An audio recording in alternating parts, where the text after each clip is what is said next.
বলতো। তারা নিজের পুজো, বিভিন্ন পুজোর মতো লোকগানের ব্যবহার করত। তাই আজকে আমরা এই লোকগানের মাধ্যম দিয়ে জানবো যে লোকগানের বিশিষ্টতা কি আর কেন আমাদের ভারতের মধ্যে এত महत्वपूर्ण স্থান রাখছে লোকগান। আজকে আমরা ভারতীয় ভাষা সামার ক্যাম্প দ্বিতীয় চরণের তৃতীয় দিনে আমি আপনার সবাইকে স্বাগত করছি। এইবার আমরা প্রথম গানটা, যেটা ভারতীয় ভাষা বাংলা ভাষার একটা মুখ্য ভাষার গান মিলন হবে কতদিনে, সেটা দিয়ে শুরু করব। আমি ছাত্রীদেরকে অনুরোধ করব যে তারা সামনে যেন এসে পড়ে, তারা এই গানটা গাইবে। ঠিক আছে।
বিহু, কীর্তন, মঙ্গল কার্যক্রমের গান, লাবণী, রূপণী, টাপ্পা, বিভিন্ন ভারতীয় ভাষার মধ্যে এই বিভিন্ন গানগুলি আসে।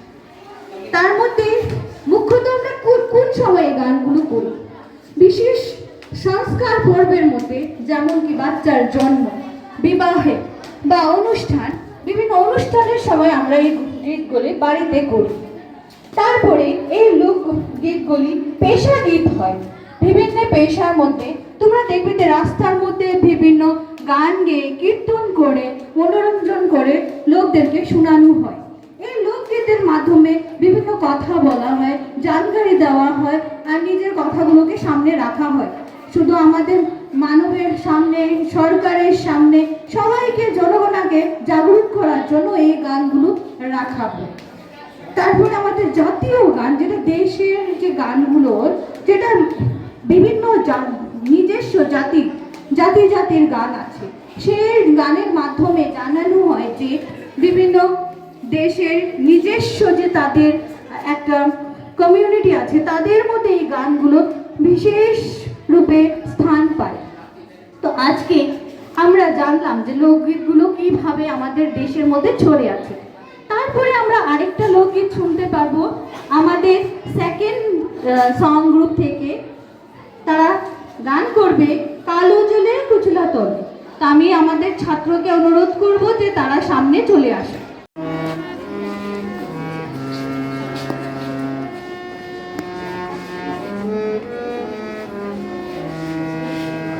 কালো জলে কুচলা তলে ডুবলো সনাতন, আই সারানা কাই সারানা পাইছে তোর রসন। নদীর ধারে যাসে বধু মিঠাই করো আজ, ঝিরি ঝিরি বাঁকা নদী বইছে 12 মাস। কালো জলে কুচলা তলে ডুবলো সনাতন, আই সারানা কাই সারানা পাইছে তোর রসন। মেদিনীপুরে রাইলা চিরন বাঁকুড়ার ওই ফিতা, আই যতন করে বালতি মাথা দাও যে বাঁকা সিধা। পেছে পানিয়া রাজকুমারী গলায় চন্দ্রহার, দিনে দিনে বাড়ছে তোমার চুলেরই বাহার। পেছ পানিয়া রাজকুমারী গলায় চন্দ্রহার, দিনে দিনে বাড়ছে তোমার চুলেরই বাহার। কলি কলি ফুল ফুটেছে নীল কালোর সাদা, কোন ফুলেতে কেষ্ট আছে কোন ফুলেতে রাধা। কলি কলি ফুল ফুটেছে নীল কালোর সাদা, কোন ফুলেতে কেষ্ট আছে কোন ফুলেতে রাধা। কালো জলে কুচলা তলে ডুবলো সনাতন, আই সারানা কাই সারানা পাইছে তোর রসন। কালো জলে কুচলা তলে ডুবলো সনাতন, আই সারানা কাই সারানা পাইছে তোর রসন। কালো জলে কুচলা তলে ডুবলো সনাতন, আই সারানা কাই সারানা পাইছে তোর রসন। ধন্যবাদ ছাত্রদেরকে। এবার আমরা দেখলাম যে আমাদের ভারতীয় লোকগানের ভিতরে কি সুন্দর সুন্দর দুটি গান আমাদের ছাত্ররা প্রস্তুত করেছে। এখানে শুধু লোক গানই না, লোক নৃত্যও আছে, যেটা ভারতের বিভিন্ন অঞ্চলে বিহু, তারপরে ভাংড়া, অন্যান্য নৃত্যের মাধ্যমে আমরা দেখতে পাই। তো এবার আমাদের ছাত্ররা শুধু গানই না, একটা নৃত্যও পেশ করবে। সেই নৃত্য নাম হচ্ছে ফাগুনের মহুয়া। আমার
বিহুর কিন্তু ফিউশন। আমি স্যারের থেকে এটা প্রথমবার জানতে পারলাম। আমি কিন্তু এত নৃত্যের বারের মধ্যে জানি না।